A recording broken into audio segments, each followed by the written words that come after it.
professor de História na Rede Pública Municipal da cidade de São Paulo, professor coordenador do curso na área de comunicação da Unicid, da Universidade de São Paulo. Ele é integrante do Samba da Mocidade Alegre, torcedor do Santos. Acho que o único problema desse currículo dele é isso aí. E seja bem-vindo, Edson. E também irmão da nossa querida professora Olga aqui. Seja bem-vindo. Oba!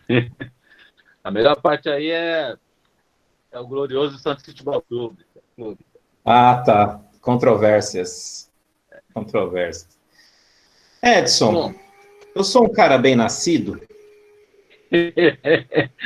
Bom, acho que é um pouco das coisas que nós vamos tocar aqui para a gente poder um pouco essa questão racismo estrutural, né? Que acho que foi esse que eu pudesse tratar.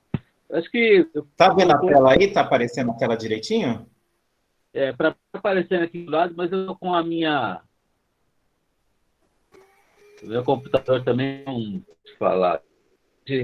Beleza, podemos começar. Você poderia passar algumas telas? Tem algumas imagens. Na verdade, tem essas imagens e depois tem algum texto. Eu queria que a gente desse uma olhada e depois, se nós pudéssemos voltar para a gente conversar rapidamente sobre o que as pessoas pensam sobre essas imagens e as frases a seguir. É possível? Sim. Beleza. Deixa eu só...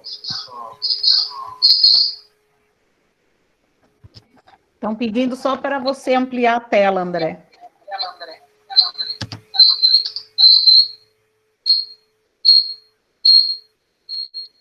Bem.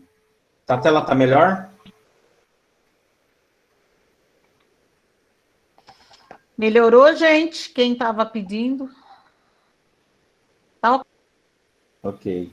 Edson, me diz aí qual é a imagem que você quer. Tem a primeira, que é do... São algumas imagens, alguns desenhos aí. Vou começar com esse daqui, né? Isso.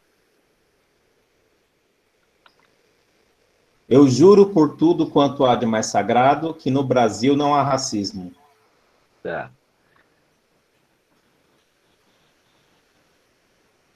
Vamos para a próxima imagem? Pode. Tá certo que no Brasil os brancos têm os melhores cargos, as melhores casas, os melhores carros. Enfim, vivem melhor que os negros, mas onde é que está o racismo nisso?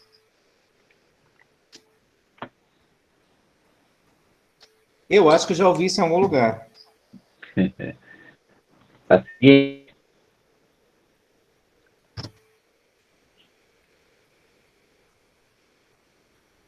Primeiro quadro. Como a vaga já foi preenchida, se são 3 vagas e eu sou o primeiro da fila. É que hoje vamos começar a fila de trás para frente. Essa é maldosa, hein?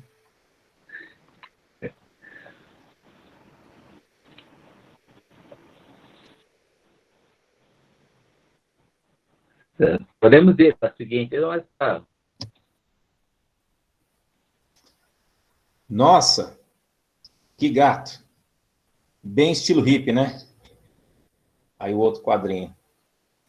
Que cara mais sujo.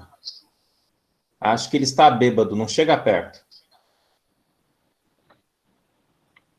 Essa é pesada, né? Bastante. A próxima.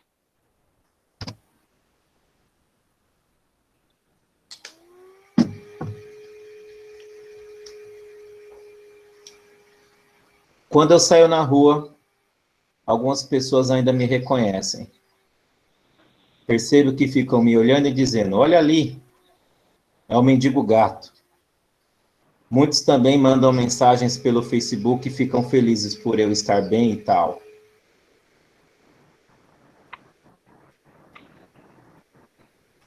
Alguém já viu esse modelo antes?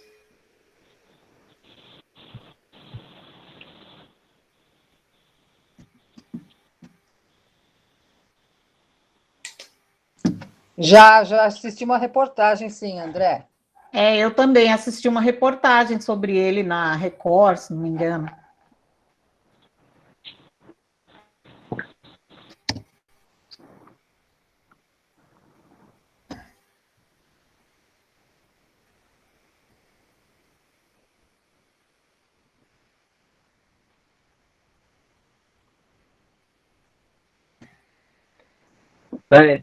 Pode passar essa, que escapou o texto aí, e é a seguinte também.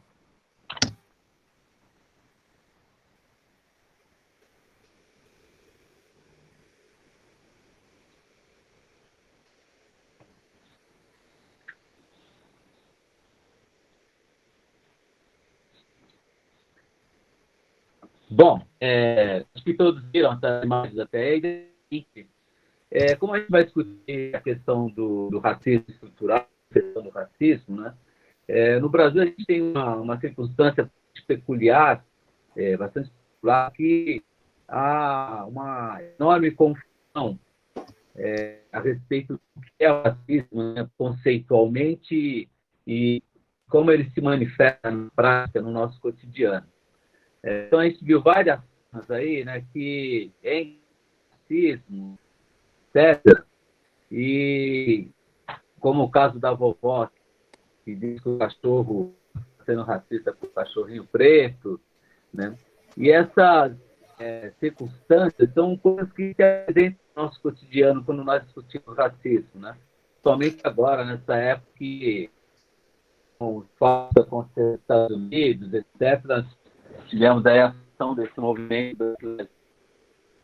Então, esses termos, eles aparecem, às vezes, são a mesma coisa, né? Preconceito, racismo, discriminação. E o ideal é um pouco misturar isso para chegar a uma discussão mais próxima do racismo. A seguir, aí, tem algumas frases que podemos ver que também acho que faz parte aí do nosso dia a dia, né? Como falamos de racismo, né? Quando geralmente tem uma circunstância de discriminação envolvendo uma pessoa branca e tal, logo lança que não, mas eu também tenho um na cozinha, como dizia o outro, né? Tenho um na cozinha e tal, né? Meu pai, meu tio avô era né? Ou quando você discute o racismo, aparece essa outra frase, nem todo branco é racista, né? Como se e de fato é verdade, não é algo bruto, pode obter vantagem do racismo, mas às vezes não tem um funcionamento racista. E sumiu a imagem. Sim, espera um minutinho. Tem sem imagem, não tem que estar passando.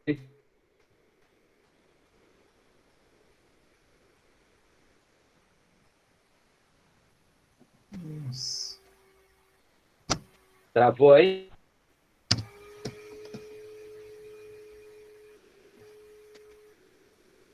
Eita, tá danado. André, está me ouvindo? Eu estou te ouvindo, só que o seu áudio está cortando muito. Eu estou no celular, mas o celular é a conexão aqui.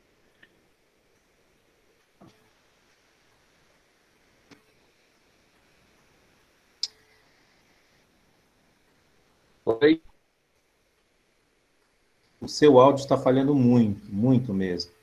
Tenta retornar pelo notebook. Vou tentar, hein?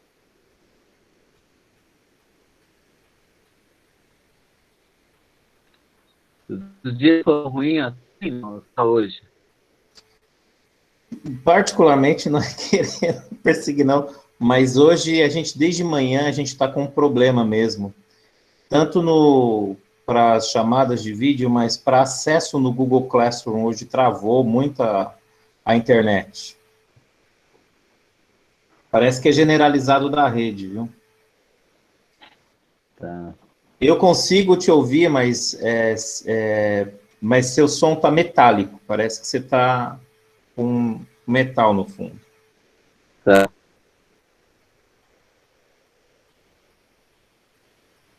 Tenta ir para o notebook. Só um minutinho que estou conectando aqui também. Tudo bem.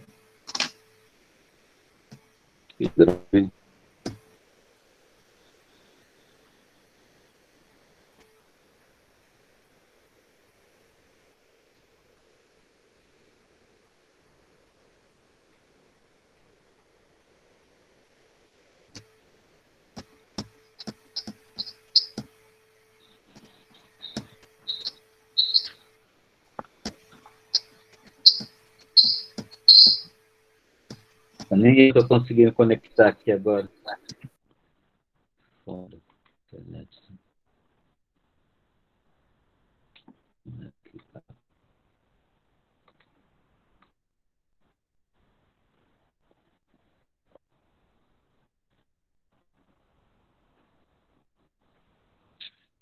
Olha, eu vou te contar, tá tudo ruim hoje, viu? Eu não sei, choveu, aí a internet acaba, assim, uma loucura, nunca vi isso. O pessoal lá do céu também diz que não está conseguindo ficar conectado, né?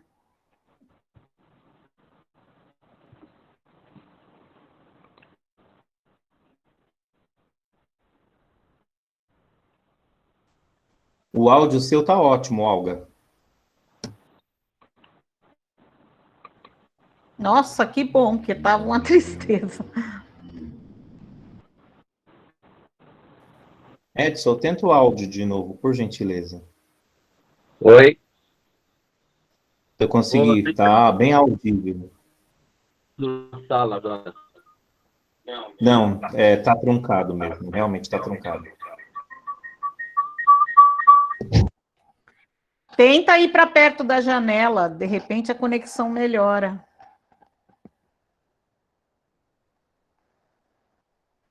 Eu estou aqui na sala já. Entrei pelo...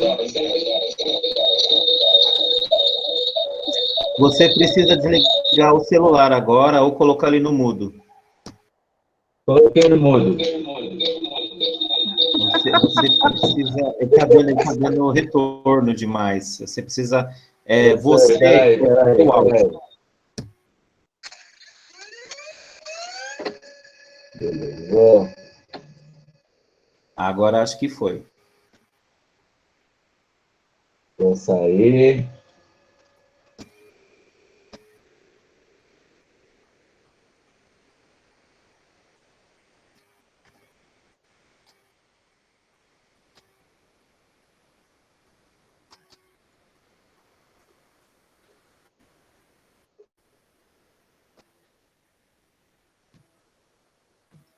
Acho que agora foi, Edson. Vamos retomar? Vamos lá. Vamos lá. Pronto. A gente passou... Vou colocar aqui. A gente passou... E encerramos aqui, você estava numa fala. Tá, então, eu estava dizendo que essas imagens, elas ressaltam um pouco as várias discussões que percorrem, né, esse debate sobre a questão do racismo, né? E vocês veem, notam que elas aparecem nas mais variadas circunstâncias, que às vezes não tem nenhum vínculo com o que está acontecendo, como, por exemplo, o caso aí do cachorro e dos dois cachorrinhos aí, né? Que a mulher estava acusando o outro de racismo. E que a ideia é que a gente talvez precise entender melhor que é o conceito de racismo, né? Para não confundi-lo com preconceito, discriminação, bullying, por exemplo, etc., porque eles fazem parte da mesma sacola, mas eles têm algumas distinções importantes. Aí, a seguir, tem algumas frases, isso que eu queria ver, que são frases que também habitam o nosso cotidiano, né, quando você vai discutir as questões étnico-raciais, né? Então, quando você está discutindo a questão do racismo, a pessoa logo invoca que ele não é racista porque ele tem um parente negro na família, né? Ou seja, alguns dizem que tem até um pé na cozinha, etc. Se você for para outra frase, o outro branco, nem todo branco é racista, como se colocasse a pessoa na defensiva, ou a seguinte, né? Quando os negros são acusados de serem os piores racistas, então, não, mas o negro também costuma cometer o racismo, o que alguns vão chamar aí depois de racismo reverso, inverso, sei lá. A próxima, né? Que eu acho que é uma confusão, ressalta um outro tipo de confusão, né? Eu sou branco, também sofro racismo, me chamavam de branquelo quando eu era criança. Essa frase em particular, vamos debater um pouco isso aí. Isso aí é racismo ou é bullying, pessoal? Na visão de vocês. Deixa eu abrir a sala de... Sem medo de ser feliz. Sem medo de ser feliz. Pode perguntar, pode responder, pessoal, sem medo de ser feliz. A meu ver, isso daí é bullying. Qual é a pergunta mesmo? Desculpa, qual é a frase mesmo? Eu não consegui ver. Acho que quebrou o áudio na hora. Isso é bullying. Tá na tela, Emiliano. Mas eu sou pequena, branco e também sofro racismo. Me chamavam de branquelo quando eu era criança. Essa é a frase. O Edson quer saber se isso que aconteceu com esse rapaz, esse menino branco, é racismo ou bullying? Bullying.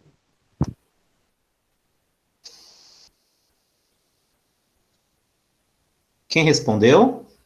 Pode responder no chat, viu, pessoal? A Vitória disse que é bullying, o Ronaldo disse que é bullying, a Sofia disse que é bullying. Eu estou conectado. Diga no chat.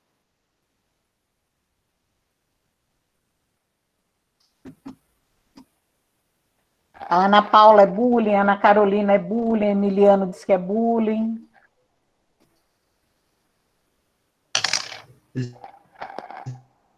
Me ouvindo?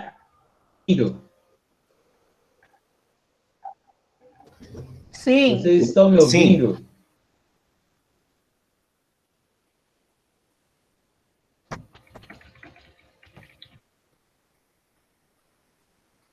Para mim está travado aqui, ó. Mas eu estou te ouvindo. Qualquer coisa, você vai falando, eu vou alinhando a tela para você. Tá, então, aí sumiu a tela de novo aqui para mim. Aí. Então, né, tem essa confusão, então as pessoas acabam misturando o que é racismo com o que é bullying, né? Inclusive, essa circunstância é bastante peculiar, de fato é uma questão mais de bullying, é bullying, né? Racismo, isso. Pode passar a seguinte? A próxima pergunta é... Travou, né? Não, eu estou ouvindo, aqui está indo para mim agora. Ah, beleza. Então vamos lá. Aí, eu retorno a pergunta para vocês.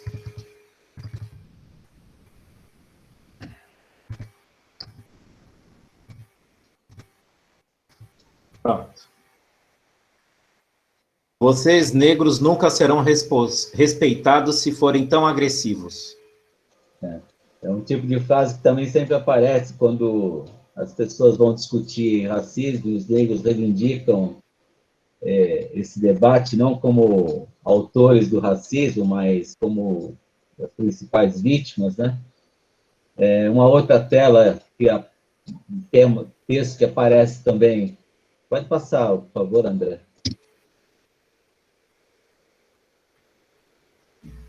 Política de cotas é racismo. Quando afirma que política de cota é racismo. Política de cota é racismo também? Respondam aí no chat.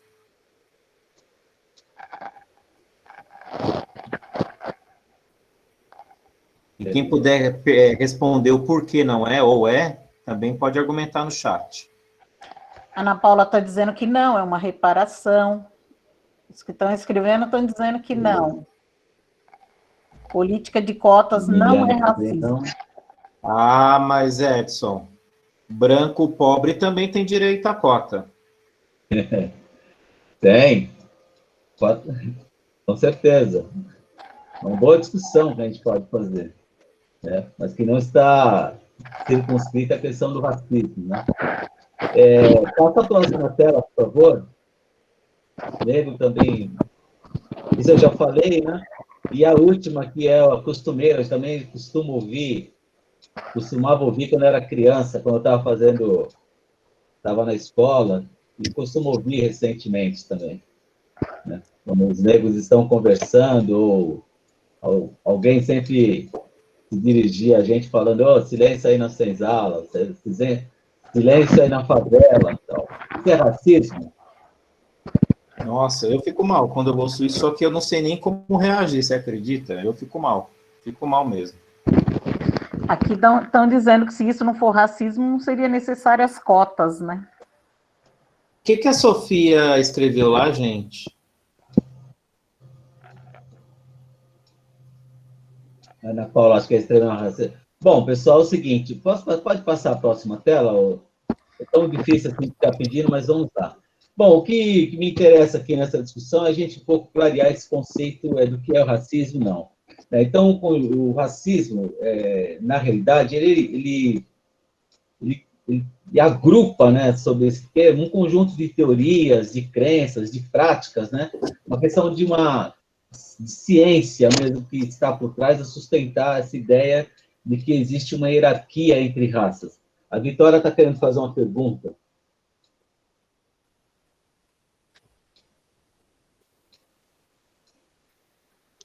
Então, Vitória, posso fazer? se quiser abrir o áudio, pode falar. Pode. Eu queria saber se quando uma pessoa branca, julga os fonótipos negros de uma pessoa negra, né, óbvio, ela também está sendo racista, julgando os fonótipos afrodescendentes, tipo, fonótipos largos, nariz largo, etc. Depende de como ela está falando. Julga de forma negativa. Se eu uso isso de uma forma a estigmatizar, a reduzir a autoestima da pessoa, etc., isso é racismo. O que eu posso falar, olha, que lábios lindos, é outra coisa. Né? Mas eu falar aquela nega beiçuda, é outra coisa. É uma outra circunstância, não? O Emiliano está perguntando, será que se resolvendo os problemas educacionais, o racismo acabaria? Emiliano, não basta só resolver as questões educacionais. A educação é um elemento importante nesse processo, né? É um elemento fundamental, porque é ali que você constrói, né, um outro tipo de sociabilidade com as pessoas, né? Por isso que é muito questionável essa coisa de estudar em casa, do estudo familiar, porque é na escola que você aprende a se socializar com os outros, né? Aquilo que alguns psicólogos chamam de socialização secundária. E é ali que você lida com as diferenças, com os limites, né? E com os problemas sociais de uma forma geral. Então, a escola é um espaço profícuo para isso, mas não é o único, porque o racismo ele não está limitado ao universo da escola. A escola, eu acho que, inclusive, a escola é um dos espaços onde o racismo prolifera, né? Por isso que ele deve ser combatido principalmente na escola, porque é ali que a gente tem um espaço privilegiado de combate ao racismo. Mas ali também, como já disse, é um espaço privilegiado da prática do racismo. E aí, para a gente entender que o racismo não é algo que está circunscrito a um espaço, uma dimensão, a gente precisa entender o racismo, como vai dizer o Todorov, passa um pouquinho, né? Que ele denota aí duas dimensões, ou dois conceitos. Podemos ir à frente, né? Um que ele vai dizer que o racismo tem a ver com um comportamento. E aqui não está em ordem de o que vem primeiro ou vem segundo, né? Ele tem um composto que é um comportamento e um composto que funciona como uma doutrina, né? Algo que é ensinado, as pessoas aprendem e praticam de uma forma natural, muitas vezes sem perceber que está sendo racista. Então, ele tem esse componente que logicamente, que acaba recobrindo, né, o racismo de um aspecto absolutamente histórico, né? Vamos mais para frente. Todorov vai dizer mais para frente, então, que para você cometer o racismo, tem que ter uma predisposição que ela é colocada, né, no transcorrer da sua história pela prática ideológica, né? De tantas pessoas falarem ou comentarem, ou escreverem livros, tal, que o negro é inferior, que o negro é isso aquilo, que o negro é marginal, que o negro é bandido, etc. E se naturaliza para as pessoas não percebem, em determinado momento, que isso é uma prática racista, né? Desde o comentário mais simples, né?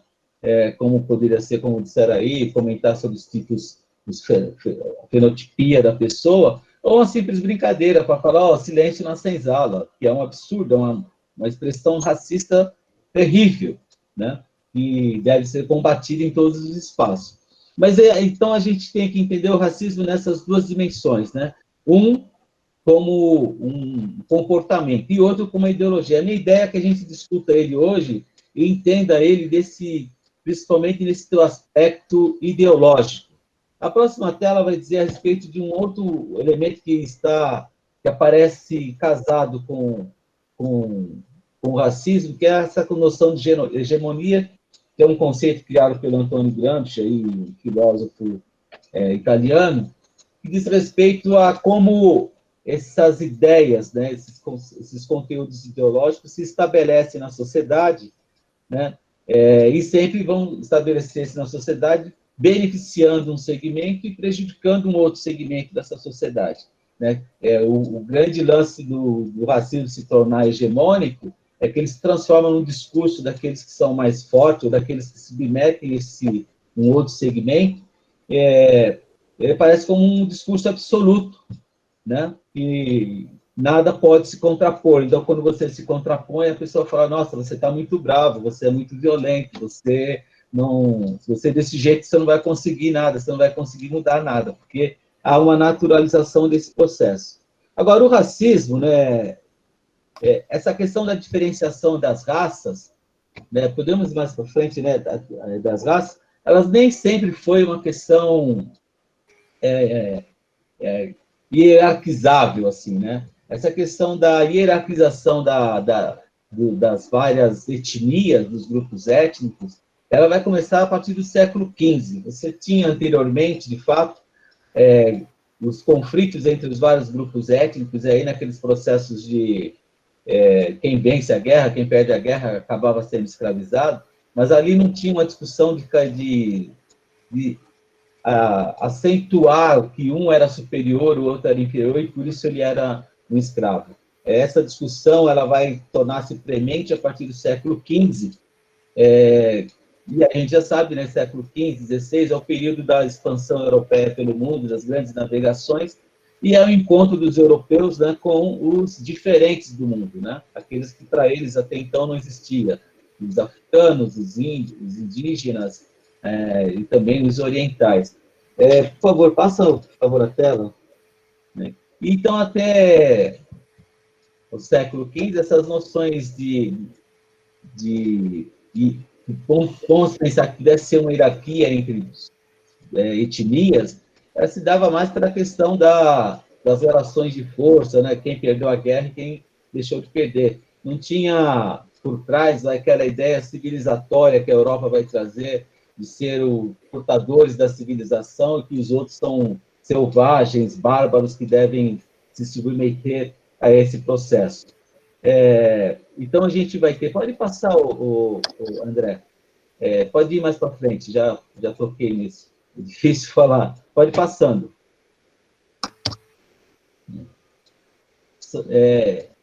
Podemos ir.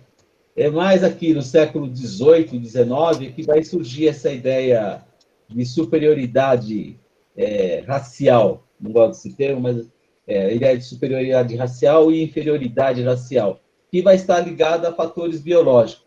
Aí tem um vínculo interessante que a gente já está passando aí no período da idade moderna, com a retomada do conhecimento científico, né? A volta da ciência como algo premente e importante no desenvolvimento da humanidade, em detrimento do papel da religião nesse processo. E no processo de expansão europeia, né, você vai ter uma expansão também em diversas áreas do conhecimento, né, como a biologia, que vai passar a fazer uma taxonomia, uma classificação de todos os animais, vegetais que encontram pelo caminho, etc.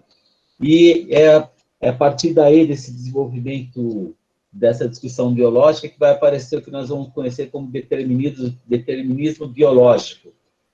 Podemos ir mais para frente, por favor? Né? Que surge essa discussão muito vinculada a uma ideia de que nós temos características e comportamentos tal que são herdados de uma forma, herdados e transmitidos hereditariamente, né? Como se a célula do papai transmitisse caráter para a célula do filho, né? Várias ciências, como eu disse, vão se desenvolver nesse período, né?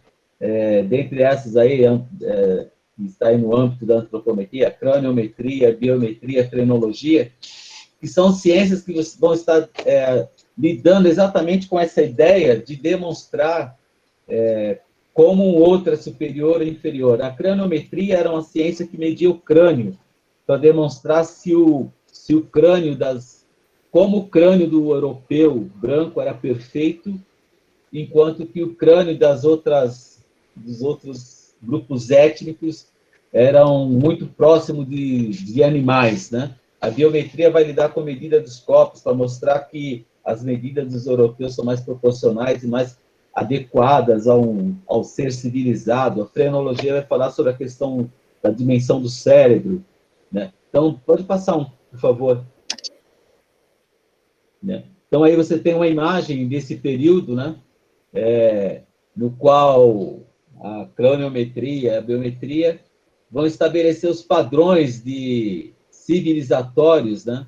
Para europeus e africanos. Então, você está vendo aí que o europeu ele tem a caixa craniana diferente do negro, né? E essa caixa craniana do negro é muito próxima segundo eles, os autores nesse período, era próxima de um animal. Essas ideias, né? Essas ideias do século XIX é que vão, 18, 19, vão se transpor para outros períodos históricos, né? E vão reafirmando, construindo uma identidade para o negro africano extremamente prejudicial, né? De vinculá-lo a uma circunstância animalesca. Eu coloquei essa imagem, que é uma prática de craniometria, para a gente ter claro que isso não é uma coisa que está remetida ao passado longínquo. Ainda no período ali da Segunda Guerra Mundial, muitos cientistas alemães viajavam o mundo, praticando a craniometria, a biometria, para provar, né, comparando com os arianos, né, como os arianos eram superiores aos outros grupos étnicos que existiam no mundo. Então, isso faz o quê? 60, 80 anos atrás. Uma prática que nos remetia ao século XVIII, XIX. A próxima imagem também foi praticada muito na Alemanha, que era a biometria, de medir o corpo humano e tentar compará-lo com o corpo do ariano padrão. Então, essas ideias vão estar presentes aí. A próxima tela a gente vai ver, ainda no século XVIII, né, o primeiro livro que vai surgir, que vai tratar a questão da variedade das espécies humanas, é esse do Johann Friedrich Blumenbach, que vai, pela primeira vez, a gente vai ter uma classificação hierárquica da humanidade. Né? Pode passar a próxima tela. E aí nós temos umas imagens desse livro. Ele vai traçar essa hierarquia, daí então ele vai classificar que existem, são 4 raças humanas, desculpa, tá 5, mas são 4, não? A branca, a amarela, a marrom e a negra. A malaia marrom aí é o que eles chamavam de indiano na época, é o que a gente conhece como indiano hoje, né? Então você tinha o branco, o amarelo, o marrom e o negro. E aí na seguinte tem umas imagens desse primeiro livro, por favor, onde aparece essas caracterizações. Ainda nesse tom aí, então é o primeiro livro que trata de hierarquização e coloca sempre o branco no topo, né? E as outras raças na sequência, como uma hierarquização de qualidades e habilidades desses grupos étnicos. E aí a gente vai ter o grande salto, que é o Francis Galton, que vai fundar o que nós chamamos como ciência, a eugenia, né? Eugenia, grosso modo, significa bem-nascido. E o Francis Galton, pode passar, o André. O Francis Galton, ele é parente do Charles Darwin, ele era primo do Darwin, e se baseando nos estudos da evolução das espécies, do Darwin, ele também vai transpor esses estudos para o universo dos seres humanos. Né? E ele acredita piamente que os seres humanos, você tem seres humanos superiores e seres humanos inferiores. Os seres humanos superiores serão aqueles que, pela seleção natural, aprimoraram a espécie humana, né? E aí ele coloca logo no topo ali desses seres que tornaram a espécie humana mais civilizada, o europeu branco. E é bom que se saliente uma coisa, né? Quando o Galton fala do europeu branco, ele não está falando do branco italiano, nem do branco espanhol, nem dos brancos latinos. Ele está falando do branco anglo-saxônico, né? Não é também todos os brancos. Ele também tem os brancos de primeira categoria, os brancos de segunda categoria no estudo dele. Então, ele pensa o quê? Que era necessário que o Estado tomasse conta de proteger as espécies civilizadas, né? Que seriam aqueles que são superiores. Então, ele chamava isso de eugenia positiva. O Estado deveria garantir que essas espécies se desenvolvessem em separado, de forma a não serem contaminadas pelas características do que eles chamam de raças inferiores. Né? Então, ele defendia para essas raças inferiores, negros, amarelos, asiáticos, malaios e tal, que o Estado praticasse a eugenia negativa, que era controlar a reprodução dessa população, né? De forma que eles pudessem ser utilizados naquelas tarefas que fossem mais adequadas ao desenvolvimento da civilização, né? Como força de trabalho, mão de obra bruta, né? Ao passo que a eugenia positiva estava vinculada aos superiores, que estavam mais adeptos a desenvolverem a civilização civilizada, vamos dizer assim. Mais para frente, já no final do século XIX, né, vão surgir outras classificações e outras hierarquizações, né? Começa a ter, aí na França, aparece pela primeira vez uma hierarquização de 3 raças, na qual já aparece, aí já vinculando com questões religiosas, né? Então, diz que a raça negra era os descendentes de Cã, que é aquele filho que foi amaldiçoado, não, um filho de Noé, que foi amaldiçoado, os amarelos de Sem, de Jafé, é uma primeira classificação, e isso faz parte de uma cartilha que era utilizada pelos alunos na França, aí o papel da escola, né?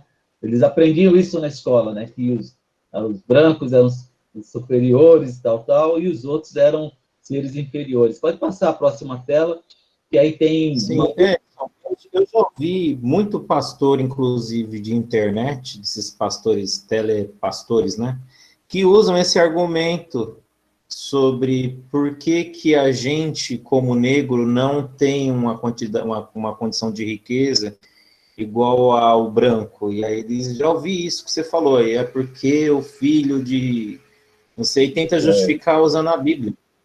O filho de Cã, né? O Henri Valois, ele também vai criar uma outra classificação, né? Você vê que os termos vão mudando, mas a busca é sempre de criar uma hierarquização, né? Então, tem a raça negra africana, amarela asiática, a raça negra australiana, que são os aborígenes, e a raça branca europeia. E aí você vê que não entra ainda as populações indígenas da América, né? Que ainda...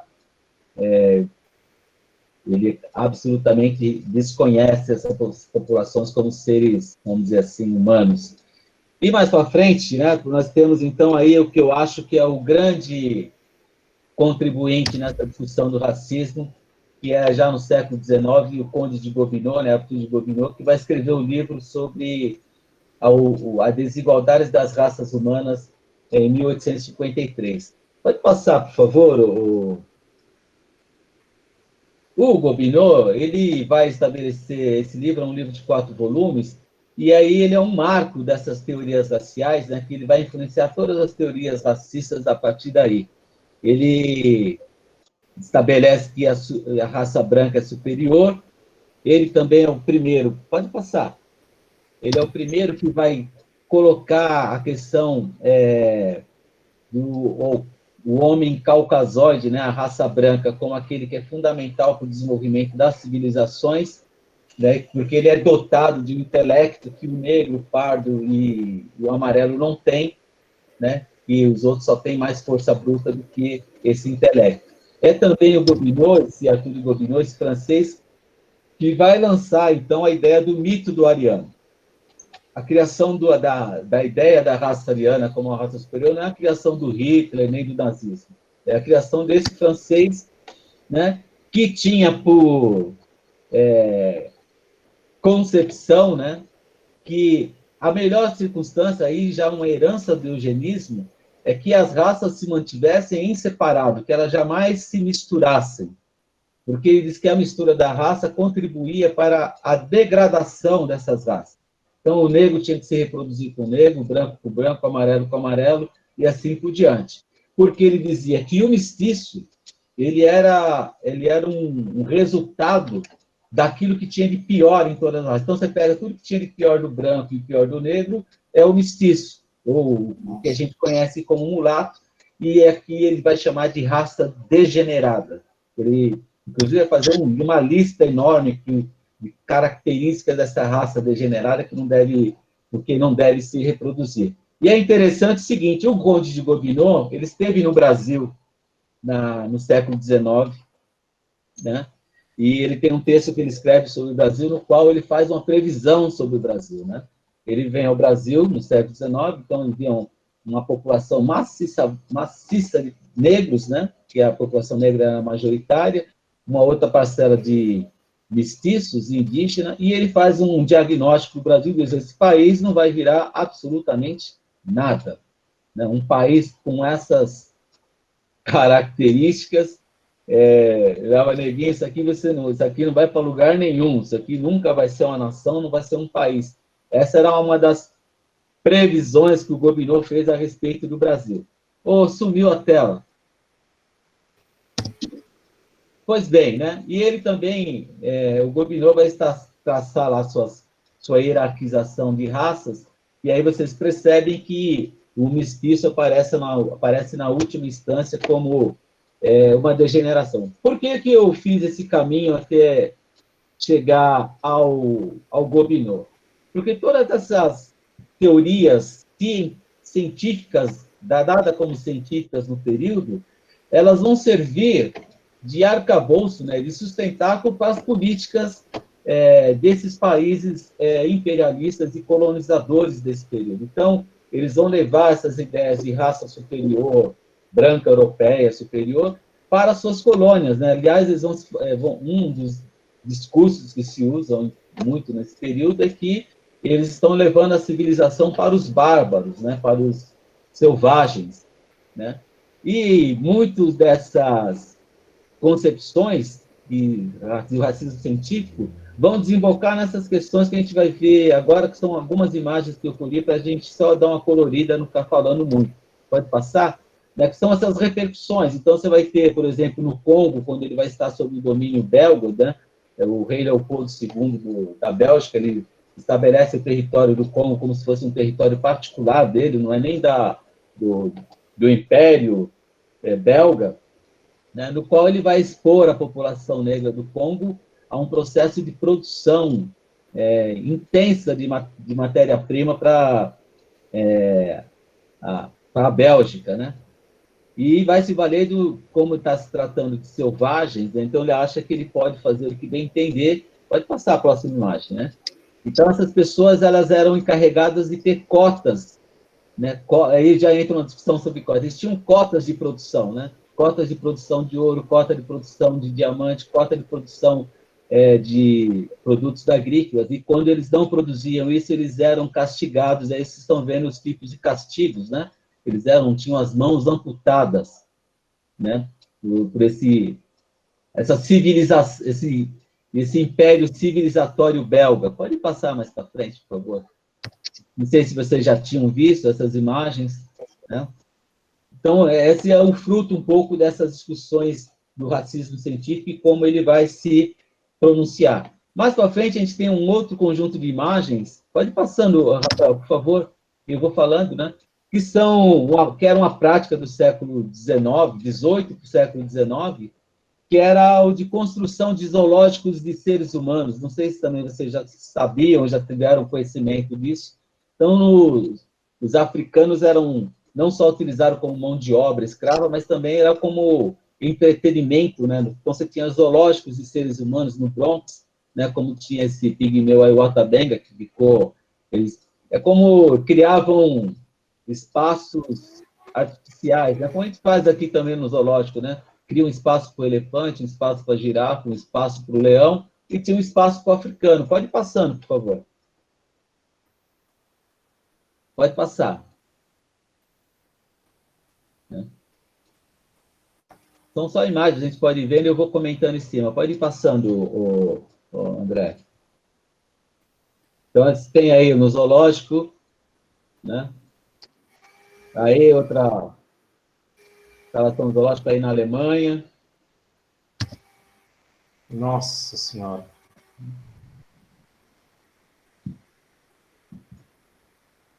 Pode passando. Essa personagem, a Saartjie Baartman, inclusive, quando ela morre, ela é enterrada em Londres, e no governo do Mandela, ele solicita a devolução dos restos mortais dela para a África do Sul, né, por conta... É uma questão humanitária que ele achou que era importante. Então, se tinha esse caso, tem aí... Pode ir passando. Isso é um fruto da gente compreender o que é o racismo, de fato, como uma ciência e como uma política, né? Uma ação política que está voltada à desumanização do outro, né? O tratamento do outro como um objeto, né? Em Paris, né? Você tinha até instalações mais para frente, por favor, né? Que criavam... aí está aparecendo o Guilherme Antônio, que era um cara que costumava ter zoológicos de seres humanos. Não, eu gosto de salientar que não eram só negros, também tinham asiáticos e indígenas também. Então, as pessoas iam para ver, né, iam nos jardins zoológicos não para ver elefante, mas para ver seres humanos que eles achavam que eram animais. E faziam até vilas, né? Então, a família toda vivia na vila e as pessoas iam lá para assistir. Pode ir passando. Aí, né, na cerca, etc.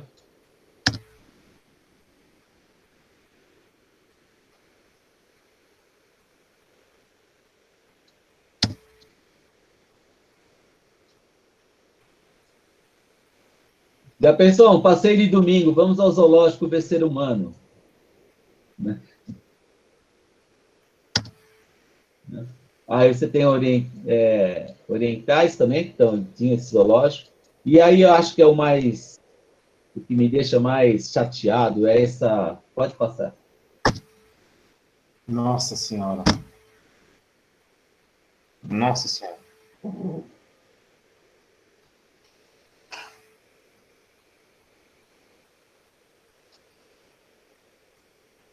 Pode passar.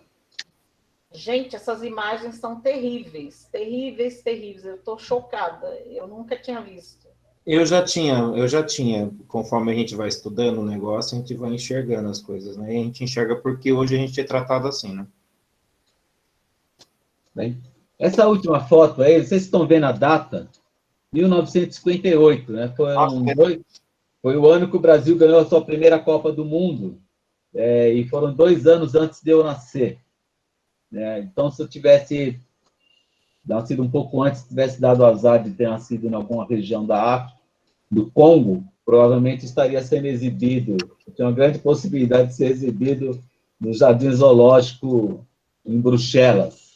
Então, é um pouco disso que a gente precisa entender, como que foi concebido, como é concebido essa ideologia do racismo. Porque não é uma coisa tão porque eu não gosto da pessoa, o racismo, como diz Todorov, do seu ponto de vista ideológico, ele é uma ferramenta de dominação, né? Uma ferramenta, um instrumento de opressão, de submissão, de negação da humanidade do outro. E por isso que nós temos que ter uma percepção e um cuidado em relação ao racismo.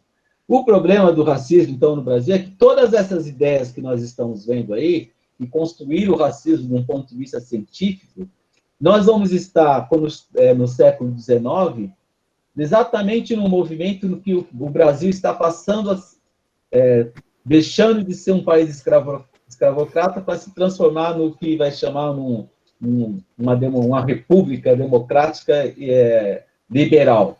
Né? Pode passar. Né? Então, todas essas ideias vão estar presentes na formação desse novo Brasil. Né? E vai estar presente onde? Né? Todas essas ideias que constroem o negro como um elemento negativo, um elemento perigoso, um elemento sub-humano, né? Depois de quase 300, 400 anos de prestação de serviço como mão de obra escrava, construir a economia, a riqueza do país, a partir desse momento próximo da abolição, o negro passa a ser descartável também na sociedade brasileira.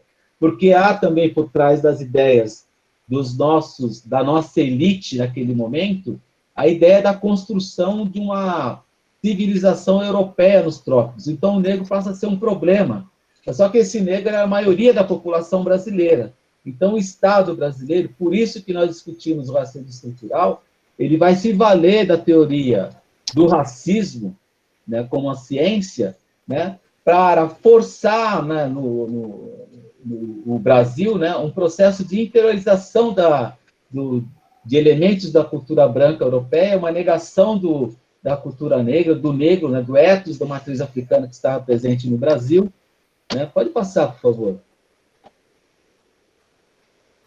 Né? E vai lançar uma política de branqueamento, que é como a gente vai começar a conhecer a ideologia racial brasileira naquele período. Né? Ela vai se basear nesse racismo científico que foi criado, né? Que no Brasil ele vai se expressar como uma política antinegro. Pode passar.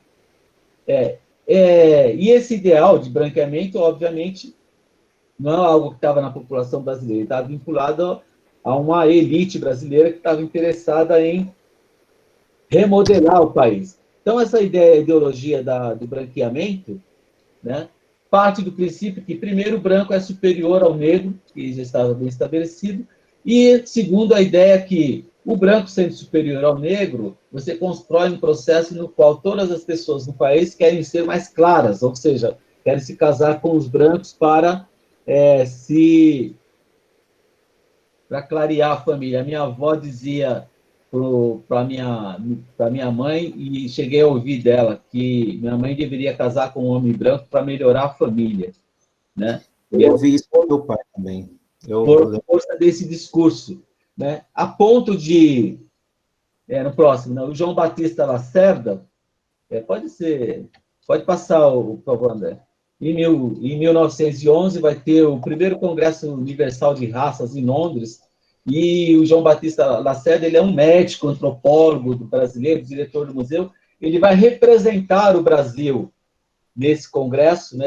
Aliás, ele é o único representante da América Latina nesse congresso, e ele vai levar um documento oficial do governo brasileiro, no qual o governo brasileiro se compromete com uma estratégia de branqueamento da população brasileira. Ele chega, inclusive, a fazer uma previsão que em 100 anos o Brasil seria um país branco. Né? Então, se nós pegarmos que ele está falando isso em 1911, em 2011 o Brasil seria um país absolutamente branco e toda a população negra e indígena teria desaparecida desse pedaço da América. Isso é um documento oficial do governo brasileiro. Por isso que a gente fala que a política e o racismo no Brasil ele tem um componente do Estado. O Estado foi um agente que atuou no extermínio e na diluição, vamos dizer assim, da população negra. Então, pensava-se numa limpeza étnica no Brasil nesse período e ela tinha apoio das elites econômicas, das elites brancas e apoio do Estado. Né? E aí, no Brasil, vai ter uma inflexão aí nesse processo de de branqueamento. E como é que vai se dar o branqueamento no Brasil? A partir da entrada, da facilitação da entrada de imigrantes europeus. Mas o Brasil, de início, seguindo aquela ideia eugênica lá do Galton, ele não queria qualquer branco, né? Ele tinha um branco específico que eles queriam que viesse para o Brasil, né? Tanto que o Brasil começa a fazer campanhas, né? Ele contrata as pessoas, representantes na Europa e também nos Estados Unidos, né? Oferecendo benesses, né? Terra, apoio do Estado, dinheiro, etc., para que eles viessem para o Brasil, para que pudessem colonizar o Brasil e, através dessa ampliação da presença do elemento branco, tido como superior, inclusive geneticamente, né, através do cruzamento com os negros irem desaparecendo da população brasileira. Então, vocês têm aqui um texto aí do Lacerda, que ele vai dizer, ó, que os latinos são bem-vindos, mas de início, né, o latino é bem-vindo, porque o que aconteceu, né?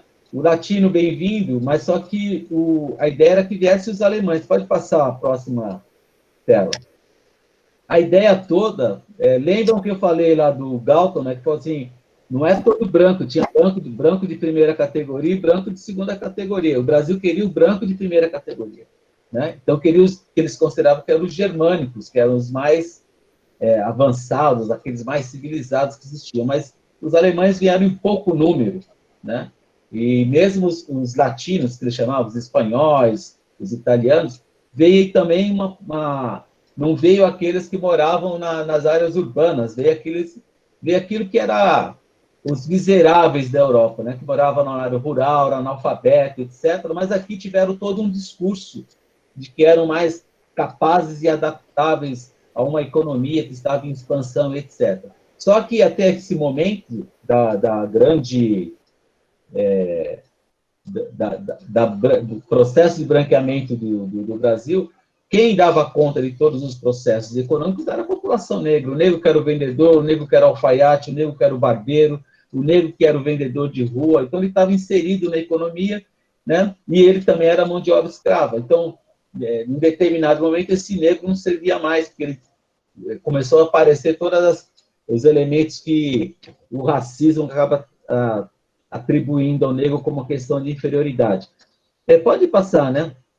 E aí tem uma coisa interessante, né? Que o negro marginalizado pelo sistema e pelas elites e pela ação do Estado, ação de exclusão, ele é culpado, né? Por que o negro é assim? Por que o negro está excluído do mercado de trabalho? Por que ele não tem onde morar? Por que ele é marginalizado? A culpa é dele, né? O Estado, o Lacerda, o problema é o negro, ele que não tem capacidade e condições de se desenvolver, né? Ao passo que, na realidade, ele tinha sofrido um processo extremo de exclusão e de negação. Podemos ir... né? E aí, né, nós temos no Brasil, em 1929, para vocês verem que não é longe, né, o primeiro Congresso Brasileiro de Eugenia, no qual o Estado brasileiro e os cientistas brasileiros vão reafirmar a ideia de que o Brasil tem que se tornar o mais rápido possível um país branco, né? Então, eles vão dizer que deveria ser proibida a entrada de imigrante branco, de negro, isso já estava meio bem controlado pelo Estado, mas a partir desse congresso, o governo Getúlio Vargas, em 1934, vai elaborar uma lei que vai proibir também a entrada de orientais, né? De asiáticos, porque eles consideravam o asiático também uma raça degenerada. E tem que procurar os textos para vocês entenderem como eles compreendiam os asiáticos nesse período. Podemos ir para frente? E essa ideia de que o Brasil precisava se embranquecer, ela vai aparecer dos mais diversos autores do período, né? Oliveira Viana, Roquete Pinto, Silvio Romero. Os grandes ideólogos brasileiros desse período defendem isso em textos e reafirmam essa necessidade do Brasil se embranquecer em detrimento da população negra e da eliminação do elemento negro na sociedade brasileira. Inclusive, eu queria só salientar uma coisa, assim, esses estudos de eugenia, sobre a ideia do bem-nascido e do mal-nascido, né? Então você tem que estimular o desenvolvimento do branco e conter o desenvolvimento dos negros. ele vai ser também, vai influenciar também uma área da ciência aqui no Brasil, que é a criminologia, né? Um cientista baiano chamado Nina Rodrigues, principalmente, influenciado por um pesquisador italiano chamado Cesare Lombroso, né? Vai desenvolver no Brasil estudos eugênicos sobre a questão da criminalidade.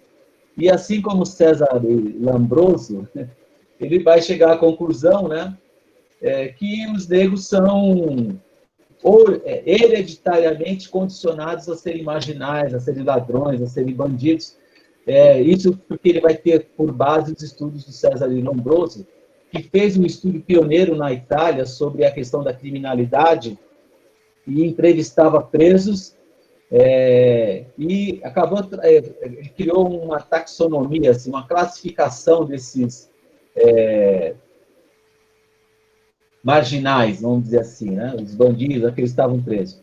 O problema do estudo dele é que ele limitou o estudo dele aos imigrantes que estavam na Itália, principalmente imigrantes que eram oriundos da África e da Ásia, né? Então, todos os perfis que o Lombroso criou de bandido, de ladrão, de traficante, de estuprador, tal, era tudo vinculado aos povos migrantes, negros e asiáticos. E foi a mesma coisa que o Nina Rodrigues fez no Brasil. E esses estudos do Nina Rodrigues, de criminologia, que atestam que o negro é hereditariamente vinculado a uma ideia de marginalidade, vão fundamentar as políticas públicas de segurança do Brasil do início do século. E eu diria que até hoje, né? Porque até hoje, para a segurança, o negro, para a segurança brasileira, o negro é um bandido in natura, né? No primeiro momento. Mais para frente, a gente vai ver, então, não só Oliveira Viana, mas outros autores que vão pensar essa questão. Pode passar, por favor? Né? O Souza Lobo, por exemplo, né? Vai ter uma preocupação com os mestiços. Lembram que o Gobineau falava, né? O Arthur Gobineau falava que o mestiço era uma raça degenerada, né? E eles também achavam isso, tanto que eles entendiam que os mestiços só tinham um papel, né? Que era um papel transitório, que era o papel que levaria, né, ao desaparecimento do negro e a absorção desse elemento mestiço dentro da raça branca até que ele desaparecesse. Então, havia uma forte crença nisso, né? A biologia depois vai demonstrar que isso era um tremendo equívoco, né? Porque no processo de mestiçagem, os traços negros não é superior, que eu quero dizer, mas eles prevalecem, né? Então, o Souza Lobo vai defender isso, e aí nós vamos ver algumas coisas que o governo, o Estado brasileiro vai fazer como política, né? Além do política de branqueamento, né? Pode passar, por favor. Né? Nós temos alguns movimentos do Estado brasileiro em relação à população negra. Então, em 1850, a primeira ação do governo brasileiro, já prestes no período da abolição, ele define a ideia de propriedade privada da terra. Até então, no Brasil, a terra era propriedade do Estado, ela era um bem social que o Estado dividia, né, majoritariamente com as elites, né, mas ele atribuía a terra para as pessoas. Mas, prestes à abolição, nós temos, então, a determinação que a terra agora passa a ser uma propriedade privada e que só pode ser adquirida através de dinheiro, compra, coisa que um ex-escravo jamais teria condições. Por outro lado, já nesse período, nós temos uma intensificação da entrada de imigrantes, né, europeu, somente italianos, que vêm para o Brasil com emprego garantido, com estadia garantida, né, e com financiamento para poder comprar terra. Então, o negro não tinha acesso à terra, nem a financiamento para comprar terra. Mas o europeu que chegava aqui, recém-chegado, né, acabava adentrando com essas benesses do Estado, o que demonstra que o Estado brasileiro ele tinha uma prática racista contra a população negra. Por isso que a gente fala que o racismo ele não é uma forma de comportamento, ele tem uma ele está estruturado dentro do Estado brasileiro como uma prática de beneficiar um determinado segmento da população brasileira. Pode passar a próxima tela. Pode passar? Acho que estava repetido. Né? A tal ponto, né, que as políticas públicas eram todas criadas e desenvolvidas para benefício da população branca no Brasil.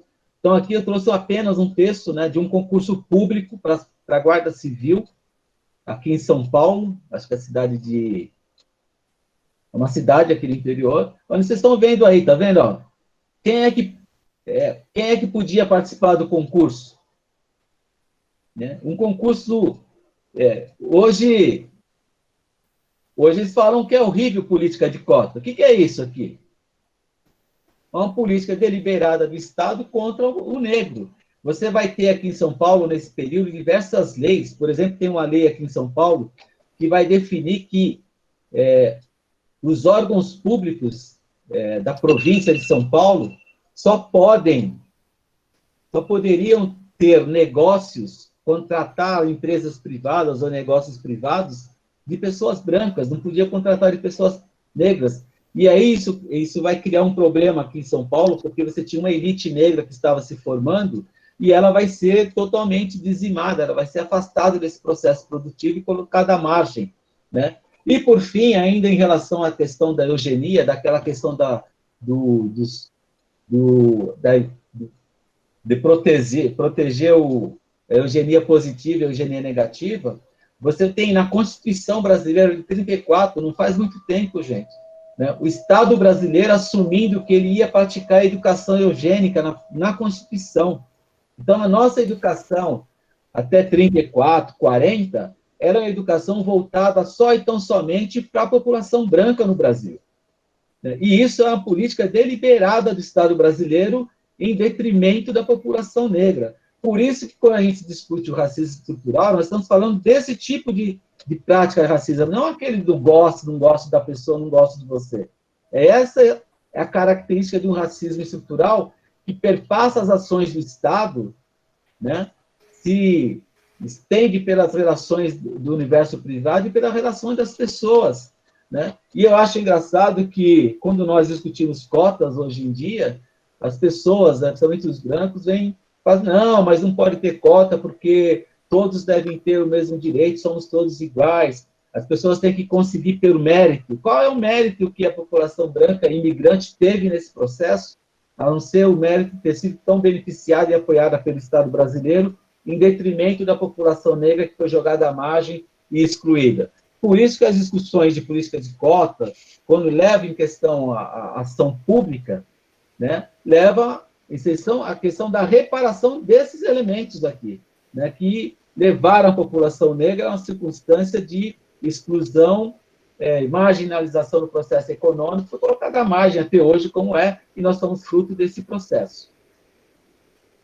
Era isso que eu tinha para dizer. E aí, na sequência, tem as frases seguintes, aí eu estou aberto para a gente poder conversar e bater um papo e discutir isso. Não sei se foi claro, mas era o que... Nossa, Edson, mais claro, isso foi uma aula de faculdade, na verdade, né?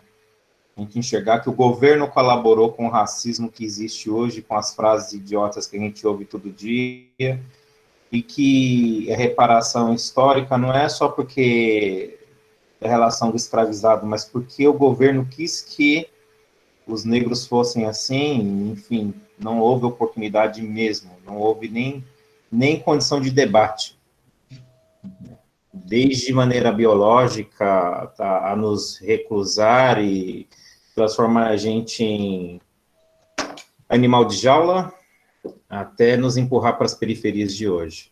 Que é uma outra forma de segregação, né? Você pode estar segregado no zoológico, mas você pode também estar segregado na periferia, onde você não tem acesso a absolutamente nenhum dos benefícios construídos socialmente, né? Não tem acesso à escola, não tem acesso à saúde, não tem acesso a transporte de qualidade e assim por diante. Tem tantas perguntas assim, tem umas perguntas espinhosas. Eu vou te fazer uma pergunta que eu vi ontem ou anteontem, que eu acho que cabe aqui um pouco, porque a gente está fazendo um recorte histórico para hoje, que é isso que você falou, né, do racismo do todo dia, né, que às vezes o negro não se enxerga negro e por isso ele acaba replicando o racismo sem saber, né? É fácil para o negro se enxergar negro? Eu acho que tem que contextualizar isso, né? Eu acho que por mais de 500 anos o Brasil cuidou de criar uma imagem negativa da população negra, né? Uma imagem, eu diria que foi sempre uma construção de negação da nossa humanidade, né? Passa desde o processo de escravização, depois do processo de negação de participação no processo econômico, nos processos políticos, na educação e assim por diante. E isso sempre sustentado por um discurso que atribuía ao negro todas as debilidades e inferioridades possíveis, a tal ponto de eu dizer para vocês que minha avó falava que era preciso casar com um branco para melhorar a família. E isso é um fato, os negros passavam por isso. Na virada do século XIX para o século XX, tem um momento do movimento negro que é até chamado de movimento assimilacionista. O que vem ser esse movimento assimilacionista? Eram negros que estavam se organizando, tentando adentrar nessa sociedade branca, capitalista, branca e excludente, e que adotavam padrões estéticos, comportamentais dos brancos, né? Tem relatos de mãe que colocavam um prendedor no nariz dos filhos para os filhos terem o nariz fino. Uma violência terrível, mas que era uma prática, uma tentativa de tentar ser aceito numa sociedade que te excluía. Né? Então, você tem, desde a questão do alisamento do cabelo, que era uma coisa que era uma imposição até pouco tempo, né? Se alisava o cabelo, negros alisavam o cabelo porque para serem como esteticamente aceitos, etc. Mas isso é um processo extremamente violento, né? E isso contribui até hoje, né? Eu vejo que temos muitos adultos, muitos jovens que têm uma séria dificuldade de se identificar como negro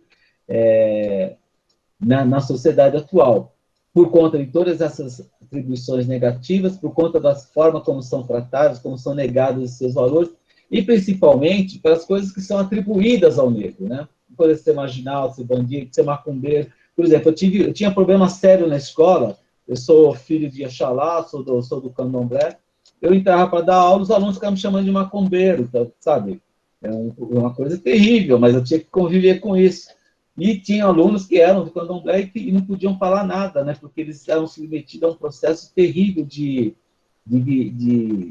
negação da sua autoestima, dos seus valores. Então, não é fácil, mas eu sempre digo, você assumir-se como negro hoje é uma ação política, né? Mais do que uma vontade, é uma ação política de você se identificar com um segmento importante da população e lutar por uma ampliação de direitos e inclusão social e demais. Não é algo que você fala, vou ser negro porque é legal. Não é legal ser negro numa sociedade que te exclui, que atribui a você todas as coisas negativas, que te chama de... Não senta no banco do seu lado, que quando o ônibus está cheio, então muitos elementos. Né? Eu tive questões comigo, eu trabalhava num banco que eu era o chefe de financiamento imobiliário, eu não sei se eu tive as condições de relatar isso, e as pessoas iam conversar sobre financiamento imobiliário, e eu ficava num mezanino, numa sala aberta, assim, tá? E tinha outros funcionários, né? E eu era o chefe, a pessoa tinha que falar comigo, mas nunca vinham falar comigo primeiro, eu sempre falar com um outro funcionário que era que estava sobre a minha coordenação, entendeu? E você tem que lidar com essas coisas. Já tive circunstâncias que eu estava num restaurante, fui ceder o lugar para uma senhora, ela me falou as coisas mais absurdas dentro do restaurante, chama de negro, safado, maloqueiro, um monte de coisa. Essas circunstâncias. Não é fácil, mas a gente tem que lutar para mudar essa sociedade. Microfone aberto para quem quiser fazer perguntas.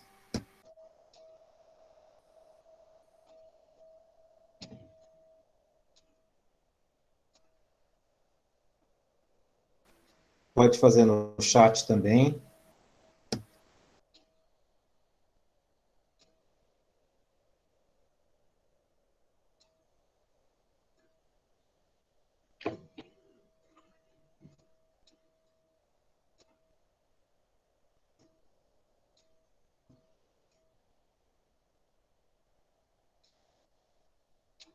Ok.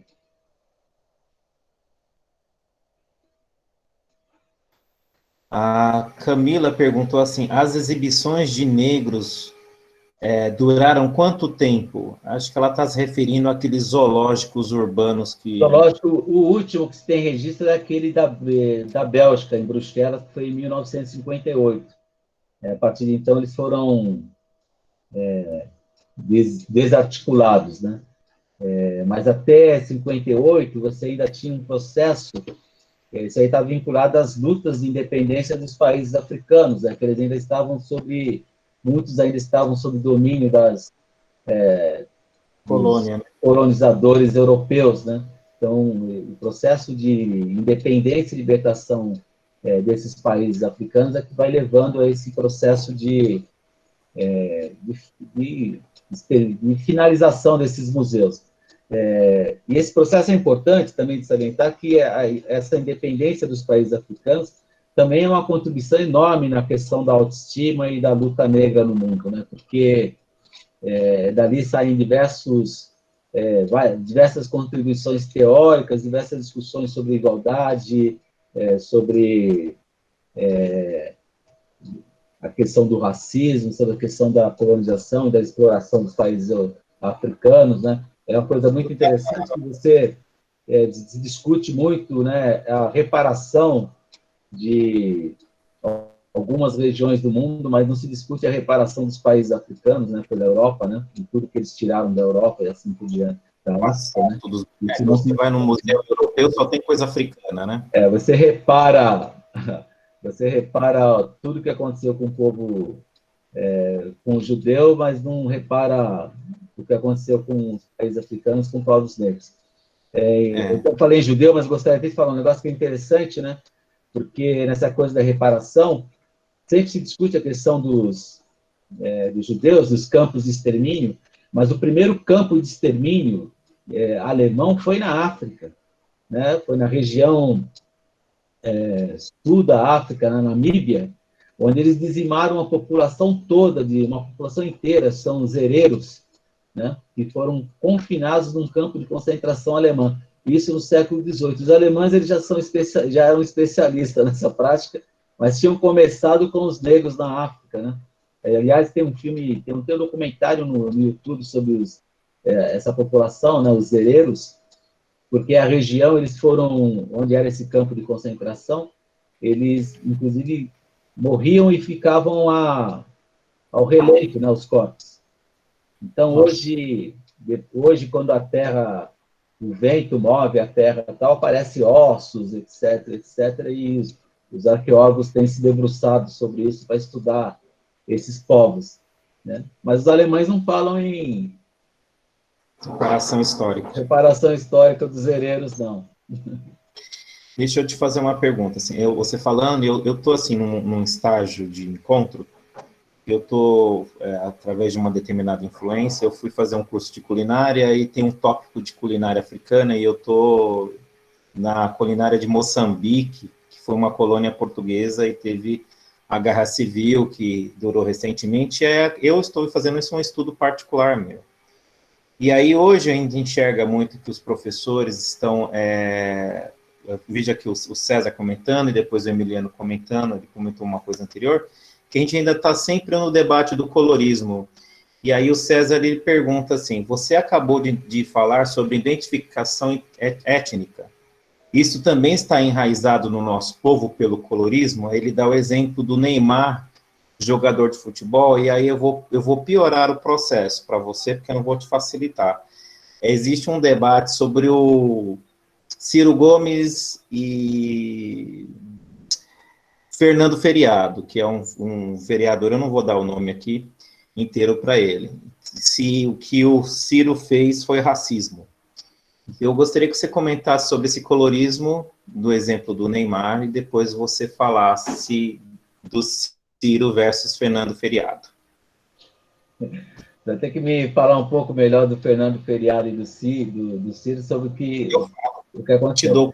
Mas o que essa discussão do colorismo, algumas pessoas têm discutido no universo do movimento negro, e é interessante o seguinte, ó, o movimento negro, desde 1900 e bolinha, ele, com suas várias organizações, ele passou por diversas fases, vamos pensar assim. Teve a fase que eu falei do assimilacionismo, que era aquela coisa de querer virar branco. Depois tem uma fase de afirmação da cultura negra, com o Teatro Experimental do Negro, do Dia Nascimento, final da década de 40, 50. Aí depois você tem uma outra fase, que é mais na década de 70, que é a da denúncia do racismo, através do movimento negro unificado, que aí vai, já a partir do Teatro Experimental do Negro, vai apostar na valorização cultural do negro, e na década de 70, na valorização de aspectos culturais como um importante complexo no processo de criação da identidade do negro e assim por diante.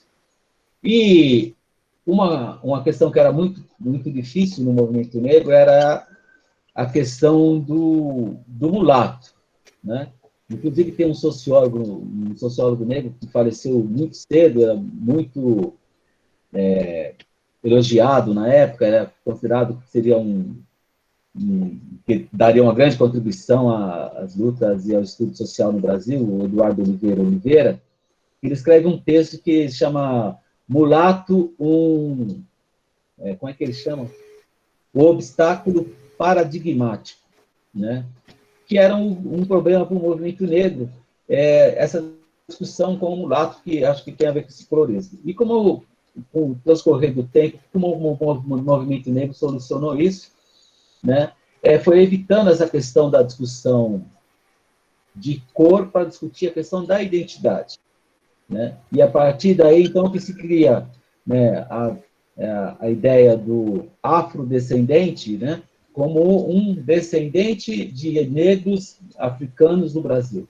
E pode ser tanto um negro como um negro preto, vamos dizer assim, como um negro claro, né? Todos somos negros, porque também na sociedade brasileira nós somos mulato claro, mulato escuro, né?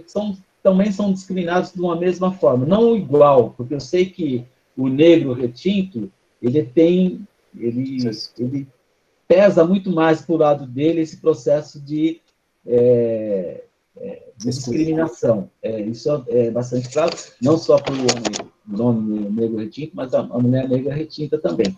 Agora, o que foi o avanço do movimento negro foi chegar a essa fórmula, né, de todos nós sermos afrodescendentes e podermos formar uma grande frente, né, porque aí você não tem só os negros, os pretos com 7%, ou os negros com 40%. Você tem uma maioria da população brasileira que não é branca, né? Pode até não ser preta, mas também não é branca, mas que se identifica por uma série de elementos culturais, né?